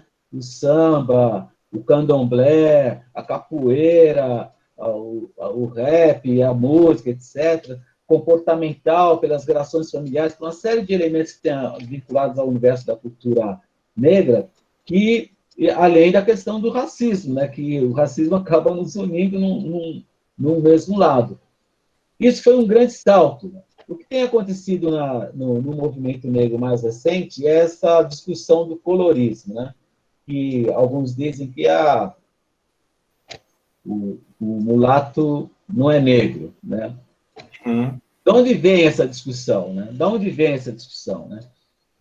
Essa discussão ela surge no movimento negro a partir de novos agentes que se predispõem a discutir a questão do racismo no Brasil. E alguns pesquisadores têm identificado esse foco em grupos de religiões evangélicas, né, que buscam uma separação entre negro e mulato, sugerindo que o mulato não é negro e, portanto, ele não tem nenhum vínculo com esses elementos culturais tradicionais da cultura negra africana. Isso é um debate que ainda vai percorrer muito tempo, mas que ele está presente. Mas o colorismo, do meu ponto de vista, ele mais divide do que contribui para uma união e um processo de luta, né? Porque eu sempre digo o seguinte, você sendo negrinho mais claro ou negrinho mais escuro, o que ajuda a definir se você é negro ou não é quando a polícia te para na rua. Falo isso a mesma E coisa. aí ela fala, é negão, mano na cabeça, é negão, mano na cabeça, e pronto. Né? Então, o colorismo, na hora do embate com o racismo, ele não existe. Pode existir em alguns debates que tem por aí, em circuitos mais restritos. No embate com o racismo, todos são negros, todos são discrimináveis, vamos dizer assim, né? Só para esclarecer sobre o Ciro falou do o Holiday, foi assim, o Fernando, o feriado lá, ele é um vereador de direita, ele é negro, ele se assume como negro, só que ele tem uma pauta de direita, então você já enxerga que ele é contra a política de cotas. E ele teve uma votação expressiva na primeira eleição dele, e agora na segunda eleição ele foi reeleito. Então, aproximadamente uns 2, 3 anos atrás, o Ciro abordou de maneira... Eles, com certeza, né, a imprensa abordou ele de propósito, porque ele é verborrágico, né, o Ciro Gomes, naturalmente, é um político verborrágico, sobre o avanço da pauta da direita, em particularmente São Paulo, e aí o Ciro soltou uma frase sobre o Fernando Holliday, dizendo que ele era um capitão do mato, trabalhando a favor da elite brasileira, e aí o Fernando Holliday disse que isso é uma comparação que gerou para ele uma indignação, um racismo, e ele o processou e ganhou em primeira instância. E aí tem uma discussão, inclusive do movimento negro, que eu acho que a discussão é feita de maneira errada, né? Eu acho que é o direito de qualquer um entrar na justiça, e cabe à justiça, se a justiça estiver preparada para tal, se apoiar ou não a causa, né? Que é se o Ciro foi racista ou não, né? Ele foi racista? São dura, né? Ele foi racista, sim. Foi racista, Foi lógico. racista. Porque não importa se ele é de direita ou de esquerda. Eu falo isso também. Né? Não importa se ele é de direita ou de esquerda, se ele é progressista ou retrógrado. Não interessa. O que interessa é como o racismo funciona. E o racismo ele funciona como uma ideologia de destituição do outro, da sua humanidade, né? da sua integridade como sujeito. Né? Então, ele é um ser submisso. O que acontece nessa discussão é o seguinte, ó. É a mesma discussão que me parece que acontece com a relação de bullying com as crianças. Né? Tem coisa que acontece com a criança branca que é bullying, vamos dizer assim. Se for com a criança negra, é racismo, porque o componente de relação racial está presente, porque eu duvido que o Ciro chamaria um branco de capitão do mato. Pessoal, acho que capitão do mato é um cargo que a gente ganha salário. É como se o negro quisesse ser capitão do mato na fazenda. Não, que era escolhido capitão do mato o cara que ia caçar negro fugido. Né?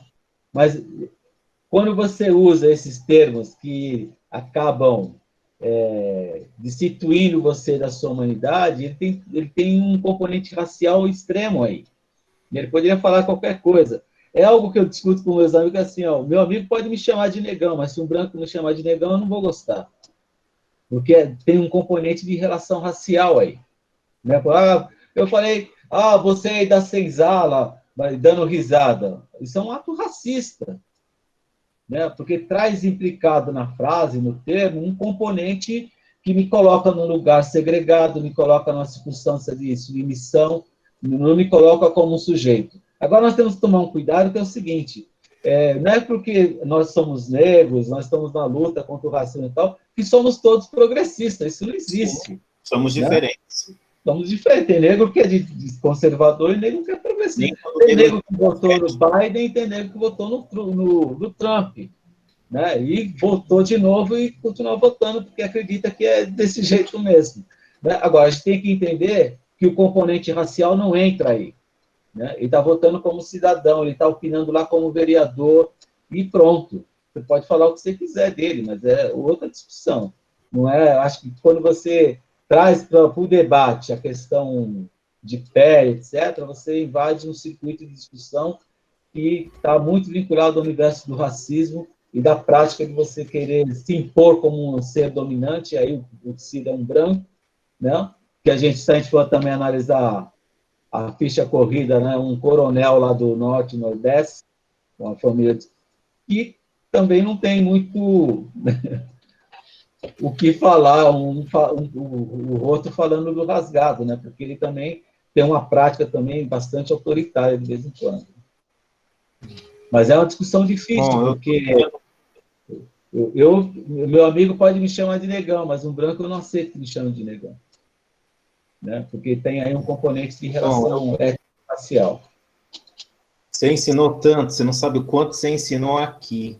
Eu só queria fechar com uma... Se alguém tem alguma pergunta, quer jogar no chat alguma coisa, as meninas... O Emiliano está falando aqui um negócio aqui, ó, ele está me dizendo assim, a superação do racismo estrutural passa pela formação de uma burguesia negra. Não é o caso, do meu ponto de vista, Emiliano, a questão não é essa. Assim, pode sugerir, todos os processos que estão acontecendo podem sugerir que nós estamos indo por esse caminho. Então, por exemplo, está abrindo o mercado de trabalho, estão entrando mais negros, temos as políticas de ação afirmativa nas universidades, que está formando uma mão de obra qualificada, que provavelmente vai adentrar no mercado, vai ter um outro poder aquisitivo, vai ter um outro nível de vida, e possivelmente venha se formar como uma burguesia negra, como também tem nos Estados Unidos, no fruto das políticas públicas. Mas o racismo estrutural não deixou de existir. Né? Por quê? Porque o racismo ele é um forte componente do processo de produção de lucro, por exemplo, no capitalismo. Na realidade, eu gosto de... A gente não pode ficar só na discussão de raça, a gente não pode abandonar a discussão de classe. Nós estamos numa sociedade classista, onde a questão da raça é um componente a mais no processo de opressão, exclusão e exploração da mão de obra. O capitalismo tem uma característica, pelo menos do meu ponto de vista, que é o de, primeiro, né, ele é um sistema que existe para produção de lucro. Se não produzir lucro, não tem sentido de existir a prática capitalista. A produção do lucro implica na necessidade da exploração da mão de obra. E a exploração só é possível entre desiguais. Né? Não me vem à cabeça que possa existir exploração entre pessoas em circunstâncias iguais. E essa desigualdade no capitalismo, ela é uma desigualdade de classe, né? Que pode ser a desigualdade de classe tem a ver com a posse do meio de produção ou não, da construção dessa cosmovisão de mundo, etc. Mas o capitalismo ele opera numa dimensão onde ele transforma diferenças em desigualdade. Então, ele transforma a diferença de homem e mulher numa desigualdade e paga pior para a mulher e paga melhor para o homem. Ele transforma a diferença negro e branco num processo de desigualdade para explorar mais o negro em benefício do branco. Então, a gente tem que discutir o racismo, sim, mas também temos que discutir a questão de classe no capitalismo, como temos que discutir a questão de gênero, que é um outro elemento também que é muito utilizado no capitalismo para fomentar a exploração e a exclusão e outros tipos de violência, a homofobia e assim por diante. Não dá para separar. Por isso, eu acho que formar uma burguesia negra não adianta nada, porque se você não mudar a estrutura do Estado brasileiro e, consequentemente, a estrutura da sociedade brasileira, o racismo vai continuar a existir, como o machismo vai continuar a existir, a homofobia vai continuar a existir, não adianta. Nós eleger um monte de representantes de grupos de orientação sexual, de negros, e porque a estrutura, sem mudar a estrutura. Na realidade, é um tijolinho a cada dia para ir mudando a estrutura e mudando a sociedade. E aí, a educação tem um papel fundamental, né? A educação é fundamental. Só tem uma pergunta. O que seria uma burguesia negra no Brasil? Porque a gente tem um modelo tão, uma vez a gente conversou sobre isso, a gente tem um modelo tão americanizado de consumo que o que seria uma burguesia negra? Por exemplo, quando eu vou numa roda de samba e eu posso pagar uma cerveja diferenciada, isso me torna burguês? Não, se a gente for... Isso não. Não. Burguesia negra, eu estou dizendo o fato, o que é o burguês, né? É o proprietário dos De meios de produção, produção, né? Eu acho... Seria isso, você ter realmente negros em posição de comando mesmo, assim, dono de uma indústria, na concepção clássica mesmo que eu Isso tô falando. no Brasil está longe. O Emiliano, eu não vou dizer que é impossível, mas eu acho muito difícil.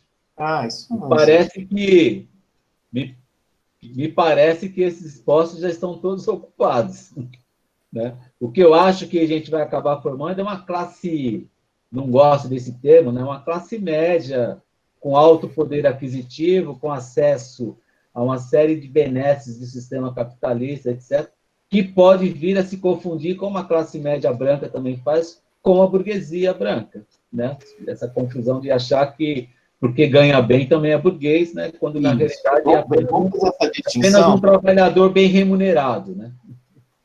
Vamos fazer essa distinção. Bom, pessoal, eu estou adorando o papo, mas acho que já está dando um horário, daqui a pouco o Edson tem as suas obrigações, Edson, são 5:30 da tarde, a gente tem mais uns 2 minutinhos, podemos... Então, aí, tranquilo, tem umas aqui, a Milena tem uma pergunta aqui. Qual é a diferença entre a escravização antiga de épocas da barbárie de dominação de povos, sobre povos, como espólio de guerra, para o que aconteceu na África? Essencialmente, o que alguns autores sinalizam é que no processo de escravização na África, foi a primeira vez em que você transformou um ser humano num objeto. De consumo. Né? Num objeto de troca, de consumo. Então, assim, o negro, ele passou a ser visto como uma propriedade. Então, o fazendeiro, no Brasil, por exemplo, no processo de abolição, e também tem que ser rediscutido, ele foi indenizado quando a mão de obra negra que foi liberta. Ele não teve prejuízo, ele foi indenizado, porque ele não podia perder propriedade privada. Né? A diferença essencial é essa, porque, inclusive, nesses fenômenos no qual ocorre a guerra, depois quem perde a guerra é escravizado, na África, o que acontecia muito na África era que esse que passou a ser escravizado, com o tempo passava a ser parte também da comunidade, da tribo, da sociedade, então ele deixava essa condição de escravo e de guerra, ele deixava de existir. Né? O fato é que o processo de colonização, de expansão europeia, e o contato com o negro africano, com o indígena, depois com o negro africano, o negro perdeu a sua humanidade nesse processo. Né? Ele passou a ser apenas e tão somente um produto, uma matéria, uma propriedade. Né? Virou um número, na realidade. Né? Então, se contava em número. Morreu. Tem até tem textos de declarações de fazendeiros, né? Que eles achavam muito melhor o escravo morrer. Então, ele explorava o máximo possível enquanto ele era jovem, para tirar o máximo possível da produção e para que ele morresse também logo, porque era muito mais barato comprar outro do que mantê-lo vivo.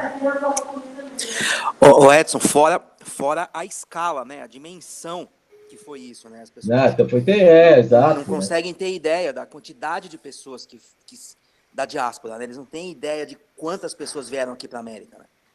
Você tem alguns dados, né? Alguns calculam que cerca de 12 milhões de pessoas, né, saíram da África.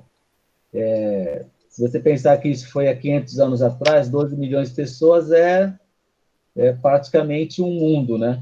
Você tira da África praticamente tudo, conhecimento, tecnologia, mão de obra, experiência, você destitui a África de uma história, né, de um processo de desenvolvimento e leva para outro lugar.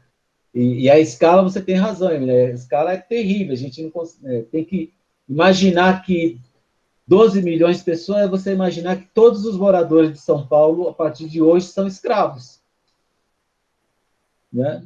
Toda a população de São Paulo vai ser escrava para servir em algum outro lugar. Tira esses 12 milhões de São Paulo e pensa o que acontece com São Paulo.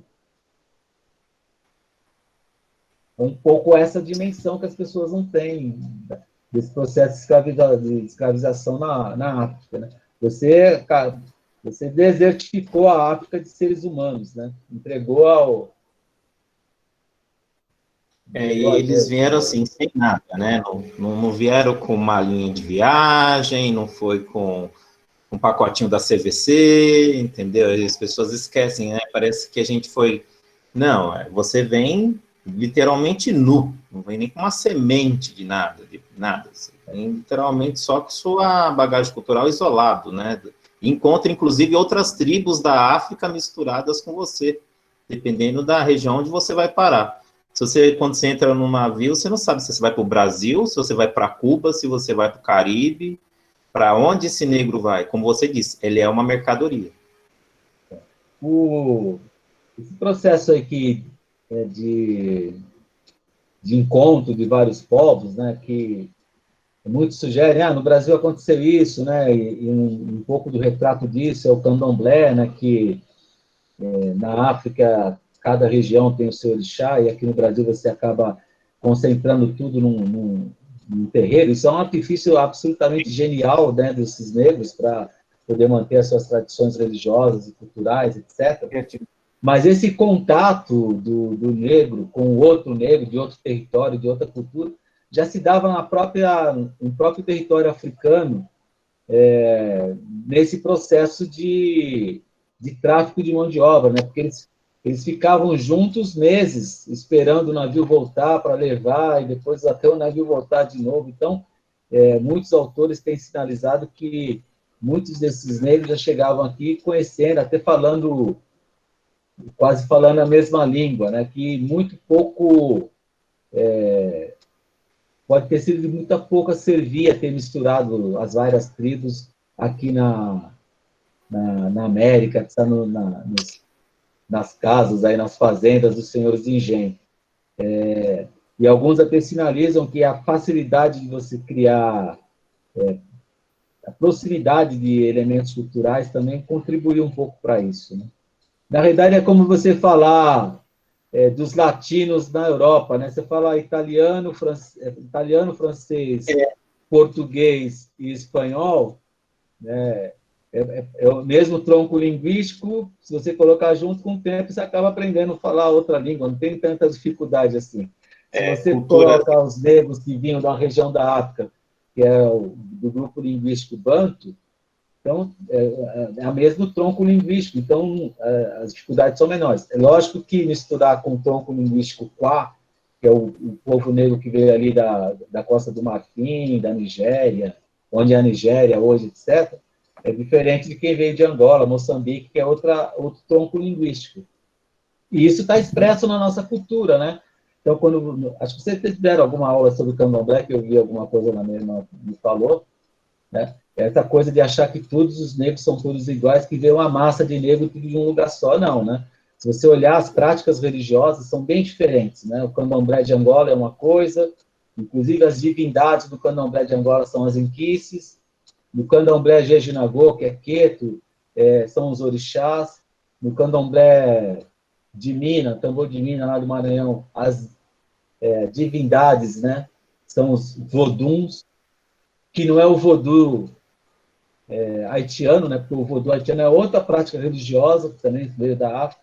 Então, as pessoas têm que começar a perceber isso. Em São Paulo tinha uma coisa interessante no começo, ali pelos anos 40, 50, e as escolas de samba em São Paulo, né, não era uma escola de samba, eram cordões carnavalescos ainda, elas tinham toques de baterias diferentes, porque pertenciam a casas, eram vinculadas a casas de santos diferentes.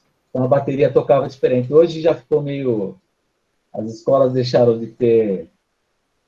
Viraram mais, como é que dizia, o samba do Império Serrano, viraram super escolas de samba SA, e deixaram de ser mais escola de samba da comunidade. Então, elas perderam um pouco isso, porque tocam quase tudo igual. Mas, antigamente, elas tinham essa diferença nas batidas, tal, que era peculiar das casas religiosas. Né? Bom, a gente está aqui com o professor Edson.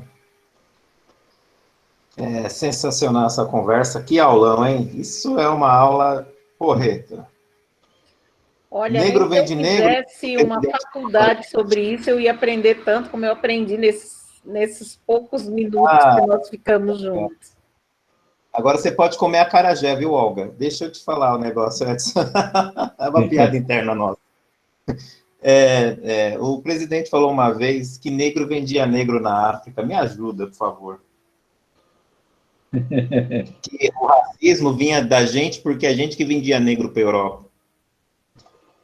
Primeiro que a gente já viu que o racismo é uma prática de dominação, né? Uma ideologia de submissão. Né? Então, já é uma bobagem aí. Agora, a gente não pode negar o contexto econômico no qual os povos estão envolvidos. Né? Então, no Brasil, você teve negros que tinham escravos. O sistema econômico era esse. Então, se o cara era um negro livre e teve condições, como a Chica da Silva, por exemplo, de ter escravo, ele tinha escravo.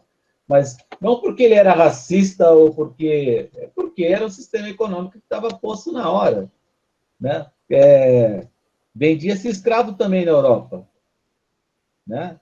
Muito antes do negro ser o escravo preferido da Europa, o ocidente da Europa comercializava escravos daquela região dos Balcãs. Né? A mão de obra que era comercializada na Espanha eram de povos que vinham dos Balcãs, eram escravos vendidos na Espanha. O negro ele entra como mão de obra escrava vendida nesse processo a partir do século XV, XVI. Né? Tem relatos, né, desse tráfico de mão de obra nesse período, e quando o negro entra nesse processo, ele entra também numa outra circunstância de opressão, porque ele entra para fazer os trabalhos pesados, e esses escravos dos Balcãs são os caras que vão trabalhar nos escritórios, fazer serviços mais, vamos dizer assim, refinados, tal. Mas eles eram escravos e vendidos também. Branco vendia branco. Ele é racista? Não, era uma prática econômica do período. Isso que a Denise está falando é um fato, é o sistema econômico do período. Você está vivendo um sistema capitalista, né? Não é isso? O que o cara vai fazer? O cara vai praticar o capitalismo. Né? Infelizmente. Se o preço é uma abajur, eu vou comprar uma abajur. Se ele montar uma empresa, ele vai explorar a mão de obra, que pode ser negra ou branca. É o sistema que está posto. Só precisa ter consciência e fazer uma reflexão crítica sobre o que está fazendo. Né? Eu sempre digo que lutar contra o racismo, contra a escravidão, nesse sistema, você lutar um pouco lutar para uma transformação profunda do sistema. Né? A gente não pode achar, não, vou lutar para mudar a minha situação e o resto continuar o mesmo, né? É um jogo de soma zero, não adianta nada, né? Porque o processo do sistema continua se retroalimentado da desigualdade que vai estar reinando na sociedade. Né? Então, por isso que eu não acredito só na luta antirracial, também acredito na luta classista também, senão a gente tem que transformar a sociedade de cima a baixo. Bom, pessoal, está ficando muito bom. A gente vai disponibilizar essa gravação para vocês mais tarde. Denise, é isso mesmo. Lá no filme Django Livre, ele demonstra isso. Né? Quem é negro, que tem escravo negro, é o sistema. Então, E eu quero agradecer desde já, que a gente tem aí como parceiro o professor Edson. A gente vai ter mais encontros durante esse período do mês da consciência negra. Professor, muito obrigado. Aulão, tá todo mundo aí te agradecendo. Na verdade, foi uma formação, né? Eu enxerguei sempre sua participação. O meu objetivo específico no mês da consciência negra era que os professores tivessem a oportunidade desta formação contigo. Queria agradecer a participação de todos que estão aqui no canal e a gente vai se despedindo com as suas palavras finais. Edson. Bom, eu espero ter contribuído, né, dentro aqui dos meus próprios conhecimentos, espero ter contribuído.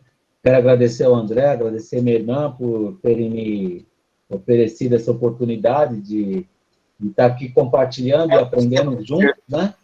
E eu fico à disposição, de repente posso contribuir alguma coisa, só me chamar que a gente corre junto aí. Eu agradeço a oportunidade, fico muito lisonjeado de poder fazer parte desse processo aí de formação, que não existe formação de um lado só, né? A formação é a nossa troca, a gente vai aprendendo junto e construindo um conhecimento que possa nos libertar, nos tornar mais autônomos, independentes. Eu que agradeço. Muito obrigado a todos. Desculpe se falei alguma coisa inconveniente. Desculpe. Imagina. Eu sempre acho que o conhecimento é libertador. Eu nunca vou esquecer do ano passado, quando a Sara, nossa aluna hoje do primeiro ensino médio, que é uma negra linda de morrer, ela tinha uma dúvida literal sobre a própria negritude dela e você respondeu para ela que ser negra era uma atitude política, que quando ela entendesse isso, ela ia se enxergar. E ela se enxerga hoje. Muito obrigado. Pessoal, a gente vai encerrar então.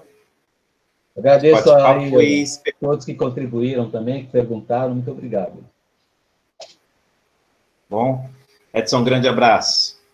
Muito obrigado, também. Irmão. Você arrebentou, hein? Fiquei babando. Não, muito obrigado. Só muito obrigado pela sua oportunidade.